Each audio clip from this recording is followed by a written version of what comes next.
Diploma first year में आपकी subject चल रही है हेल्थ एजुकेशन, जिसके अंदर आपका चल रहा है एपिडेमियोलॉजी। पहले आपका ये टॉपिक छूट गया था एपिडेमियोलॉजी, जो से शुरुआती था ये, अब इसको ले डालते हैं क्योंकि 2019 में भी मेन एग्जाम में इसे एक क्वेश्चन आया था 16 नंबर का। क्वेश्चन क्या था कि define the epidemiology and discuss its uses, methods and dynamics of disease transmission. इसमें से आपको डायनामिक्स ऑफ डिजीज ट्रांसमिशन पढ़ा दिया गया है, जिसमें आपकी रिजर्वायर वगैरह, मोड ऑफ ट्रांसमिशन और होस्ट आए थे, तो वो सारी चीज़ें आपकी कंप्लीट हो चुकी हैं। अब है एपिडेमियोलॉजी। एपिडेमियोलॉजी का हिंदी मीनिंग होता है महामारी।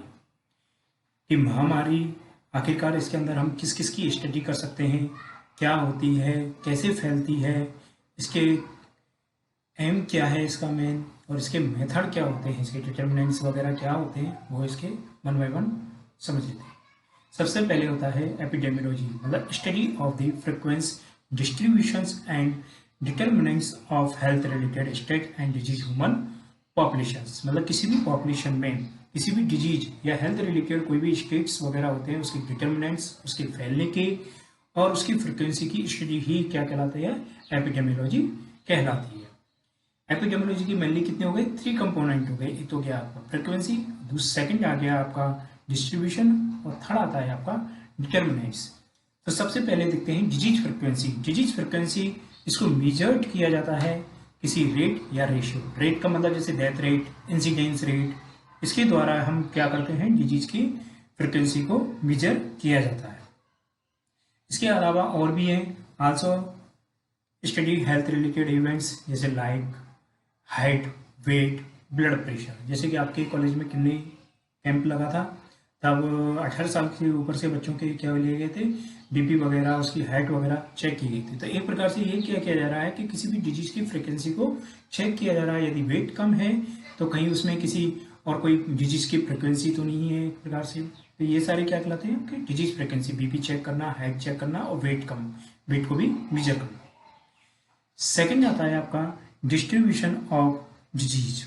डिस्ट्रीब्यूशन ऑफ डिजीज का मतलब होता है किसी भी डिजीज का जो डिस्ट्रीब्यूशन होता है वो किसी एक टाइम पर हाई भी हो सकता है और किसी दूसरे टाइम पर कम भी हो सकता है। उसका प्लेस भी क्या हो सकता है, जैसे कि डिजीज का जो डिस्ट्रीब्यूशन है एक स्थान पर, प्लेस पर अधिक भी हो सकता है और दूसरे प्लेस पर क्या हो सकता है, कम हो सकता है। जैसे कि अभी कोरोना वायरस फैला तो ये क्या था, सबसे पहले कहाँ पर था, चीन में था। तो चीन में ज्यादा, फिर उसके बाद कहाँ फैला, अमेरिका में फैला, लेकिन इंडिया में क्या था, उस समय कम था। तो किसी एक स्थान पर डिजीज की फ्रिक्वेंसी या उसका डिस्ट्रीब्यूशन जो होता है वो क्या हो सकता है, हाई हो सकता है, और उसी टाइम उसी प्लेस पर दूसरे प्लेस पर क्या हो सकता है, उस डिजीज का डिस्ट्रीब्यूशन कम भी हो सकता है। तो एक प्रकार से कह सकते हैं कि डिजीज ऑफ जो डिस्ट्रीब्यूशन ऑफ डिजीज होता है वो not uniform but occur in certain pattern, कुछ पैटर्न में ही अकर एक प्रकार से फैलता है।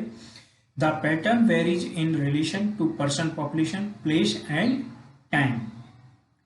The incidence of disease may be high in one area and less in another। वही कहा है कि एक एरिया में क्या हो सकता है, इंसिडेंस ऑफ डिजीज ज्यादा हो सकती है और दूसरे एरिया में क्या हो सकती है, कम भी हो सकती है। It may be high at one time and less at different time. The analysis of this data help in identifying risk factors. Third आता है आपका डिटर्मिनेंट्स ऑफ डिजीज। जैसे कि आपका कंसेप्ट ऑफ हेल्थ बताया गया था, तो उसमें हेल्थ के कुछ आपके डिटर्मिनेंट्स बताए गए थे, जिसमें से डिटर्मिनेंट्स ऑफ हेल्थ में आपके आए थे जैसे कि हेरिडिटी, इन्वायरमेंट वगैरह। फिर इसके अलावा आपके और भी थे, life style, socio economic conditions, health services वगैरह।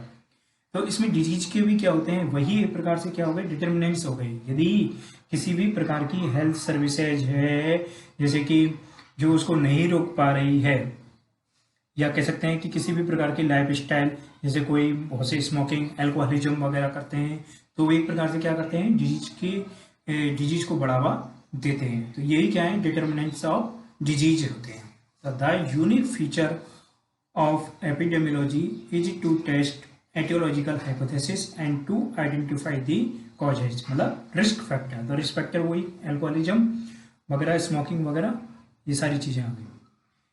फिर इसके अलावा this aspect of epidemiology is known as analytical epidemiology. It help in formulating health programme, intervention and policy. Epidemiology का एम क्या है कि to describe the distribution and size of disease in population, मतलब किसी भी पॉपुलेशन में disease का आकार और उसके फैलने की कैसे डिस्ट्रीब्यूशन होता है उसको ही क्या करना है, स्टडी करना, इसे एपिडेमियोलॉजी का एम है.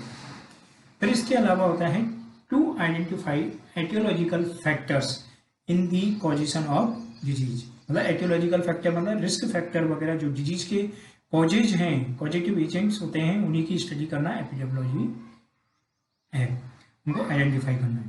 To provide the data required for planning, implementation and evaluation of the health programme. मतलब इसलिए क्या करते हैं, जो इसमें कुछ प्लानिंग, इम्प्लीमेंटेशन, हेल्थ प्रोग्राम्स वगैरह क्या किए जाते हैं, हमेशा डाटा रिक्वायर्ड प्रोवाइड किए जाते हैं. इसके बाद आता है आपका यूजेज ऑफ एपिडेमियोलॉजी. एपिडेमियोलॉजी का यूजेज क्या होता है, वही हो जाएगा एक प्रकार से जो इसके एम पढ़े थे, तो उन्हीं को हम क्या करेंगे एक प्रकार से प्रिवेंटिव वगैरह जो इसका मेन मकसद होता है. तो to study the health history of population and their disease trends, this help in identifying health problems. मतलब किसी पॉपुलेशन में हेल्थ की स्टडी करना और उनके डिजीज क्या है, ये किसको आइडेंटिफाई करेंगे, किसी हेल्थ प्रॉब्लम्स को. Second, to arrive at community diagnosis. तो हमने क्या करना चाहिए, किसी एक कम्युनिटी को भी डायग्नोसिस करना चाहिए. This is necessary for initiating preventive and control measures. तो ये किसके लिए जरूरी होगा, एक प्रकार से शुरुआत में ही प्रिवेंटिव हो जाएगा. अगर किसी हमने कम्युनिटी का डायग्नोसिस कर लिया कि किसी एक समुदाय में, एक ही एरिया में, एक जहाँ पर लोग बाग रहते हैं, अगर उसमें किसी भी प्रकार की कोई डिजीज है और उसका डायग्नोसिस हो जाता है, तो ये शुरुआती क्या कहलाएगा, इनिशिएटिव, प्रिवेंटिव, और उसका ही क्या कहलाएगा, कंट्रोल कहलाएगा, कंट्रोल हो जाएगा इस प्रकार से. थर्ड आता है आपका to plan and evaluate health services. तो हमें क्या करना चाहिए, किसी भी हेल्थ से संबंधित प्लान और उनका इवेल्यूशन करना चाहिए. फोर्थ आता है आपका evaluation of risk and chances of the single individual. मतलब हमने किसी भी रिस्क फैक्टर, जैसे मैंने अभी कहा था कि स्मोकिंग और किसी भी प्रकार का एल्कोहलिज्म वगैरह, हैबिट्स वगैरह, कोई भी बैड हैबिट्स वगैरह होती हैं, तो उनका पर्टिकुलरली हमें क्या करना चाहिए, इवेल्यूशन, रिस्क फैक्टर्स का इवेल्यूशन करना चाहिए किसी सिंगल इंडिविजुअल के अंदर. फिफ्थ आता है आपका searching for disease, searching for causes and risk factor. जैसे smoking as a causes of lung cancer, अभी बताया था. जैसे कि किसी भी रिस्क फैक्टर के अगर हम पोल्यूशन कर रहे हैं, तो स्मोकिंग अगर करते हैं, तो लंग्स कैंसर के क्या होते हैं, हमारे चांसेस ज़्यादा होते हैं. तो उसकी हमने क्या करनी चाहिए, सर्चिंग करनी चाहिए. सिक्स आता है आपका आइडेंटिफिकेशन ऑफ डिजीज सिंड्रोम. मतलब कोई भी डिजीज हो गई है, उसका आइडेंटिफिकेशन क्या है. जैसे कि एनीमिया हो गया, तो एनीमिया किसकी वजह से हुआ, आयरन की वजह से. तो हमें किसी भी प्रकार का क्या करना चाहिए, उसका आइडेंटिफिकेशन करना चाहिए. जैसे क्वाशियरकोर है, मेरिस्मस वगैरह है, ये प्रोटीन मेटाबॉलिज्म, कार्बोहाइड्रेट मेटाबॉलिज्म की वजह से भी ये प्रॉब्लम उठती हैं. तो हमें क्या करना चाहिए, उस न्यूट्रिशन का भी आइडेंटिफिकेशन करना चाहिए. भैया कहीं कुपोषण का तो उसका नहीं है ये.